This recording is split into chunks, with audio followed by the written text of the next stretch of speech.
The snow fell in Sir, thick, can you tell silent flakes Santa we that moved? Christmas Eve, transforming the city streets into something almost magical. Alexander Hayes stood outside the downtown office building, his navy suit pristine despite the weather, his Italian leather shoes already dusted with white. He'd just locked up after working. Late again, making sure everything was perfect for the post-holiday client meetings. At 42, Alexander had built Hayes Financial Group into one of the most respected investment firms in the city. He had the corner office, the expensive car, the penthouse apartment with views that made visitors gasp. What he didn't have was anywhere to be on Christmas Eve. His parents had retired to Florida years ago. His brother lived overseas, and his last serious relationship had ended 3 years prior, when his girlfriend had tired of always coming second to his work. He was reaching for his phone to call a car when he noticed them, a young woman and a small boy huddled on the steps of the old building next door. The building had been abandoned for months, waiting for renovation that kept getting delayed.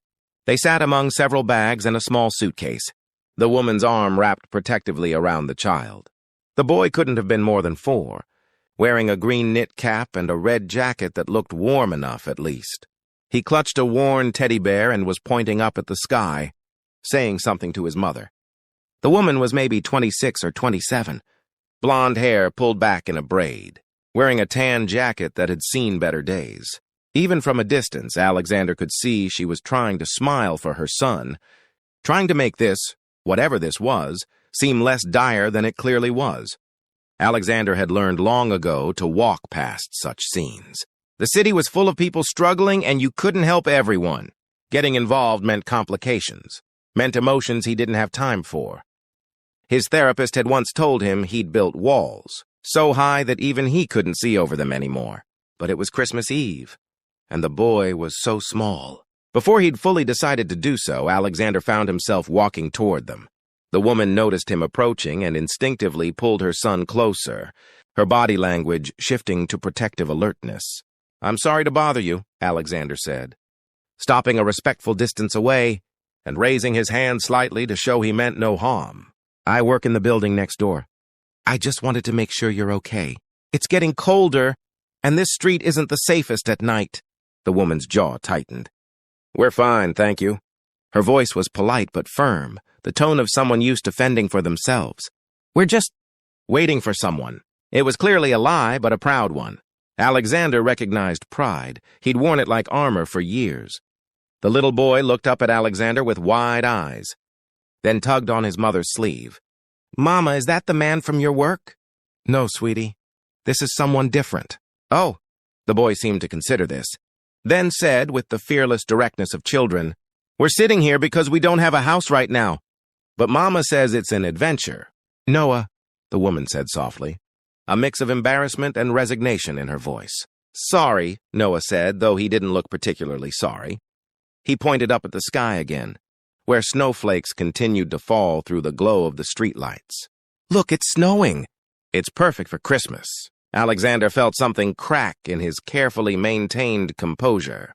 He crouched down to Noah's level, ignoring the snow soaking into his expensive suit pants. "It is perfect for Christmas. Are you excited about Santa coming tonight?" Noah's face lit up, then fell slightly. He looked at his mother, then back at Alexander with sudden concern in his young eyes. "Sir, can you tell Santa we moved? Because we don't live at our old apartment anymore, and I don't want him to go there and not find us. Mama says Santa knows everything, but what if he doesn't know we're here now?" The simple question, asked with such earnest worry, hit Alexander harder than any business failure ever had. This child, homeless on Christmas Eve, was worried about Santa finding him. Alexander looked up at the mother, whose eyes had filled with tears she was clearly trying to hide from her son. Up close he could see the exhaustion in her face, the weight of carrying more than any person should have to bear alone. "I'm Alexander Hayes," he said, standing slowly, "and I think I can help with that Santa situation. But first, can we get you and Noah somewhere warm? There's a diner 2 blocks from here that stays open all night. We could at least get some hot food and figure out what comes next." The woman hesitated, clearly torn between pride and desperation, between protecting her son and accepting help from a stranger. "Please," Alexander added quietly. "It's Christmas Eve. Let me do one good thing today." After a long moment, she nodded. I'm Emily Parker, and thank you. We've been sitting here for about an hour trying to figure out what to do. They gathered the bags. There weren't many, Alexander noted. Probably everything they owned, and walked to the diner. Noah chattered the whole way, pointing out Christmas lights and decorations, trying to spot reindeer in the sky, asking Alexander if he knew Santa personally. I don't know him personally, Alexander admitted as they settled into a corner booth. But I bet we can make sure he knows where to find you. Do you have kids? Noah asked, settling next to his mother with his teddy bear on his lap. Do they believe in Santa? I don't have children, Alexander said, and felt the familiar ache of that truth. Oh, you should get some. They're fun. Right, Mama? Emily managed a smile, though Alexander could see her fighting to hold herself together. Very fun, baby, even when they ask strangers too many questions. The waitress came, and Alexander ordered them all hot chocolate and the dinner special, meatloaf, mashed potatoes, vegetables, real comfort food. As they waited, he gently asked the question he needed to ask. What happened, Emily? If you're comfortable telling me. Emily wrapped her hands around her water glass as if drawing strength from it.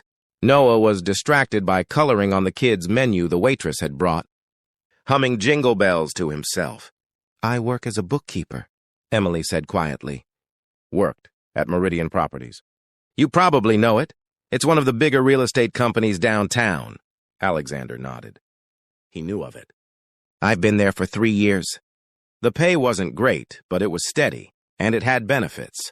Noah and I had a small apartment in Riverside. Nothing fancy, but it was ours. She paused, her voice thickening. Last week, my boss called me into his office. Carson Price, he said they were restructuring, cutting costs. My position was being eliminated. No severance?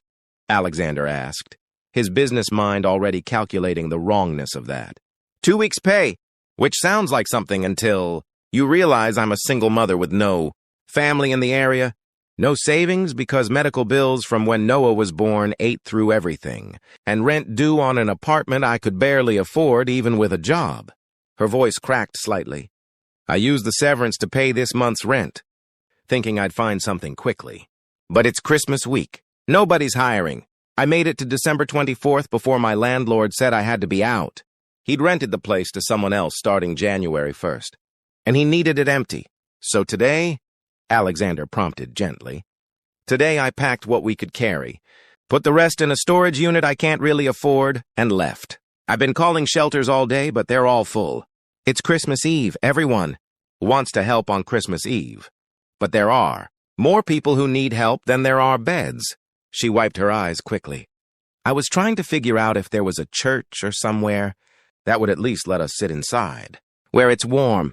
Then Noah would fall asleep, and I could make more calls, figure out tomorrow.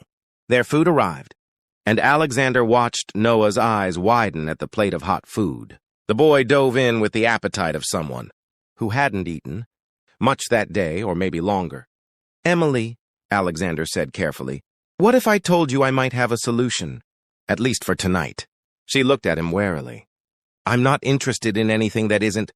I appreciate your help, but nothing like that, Alexander said quickly.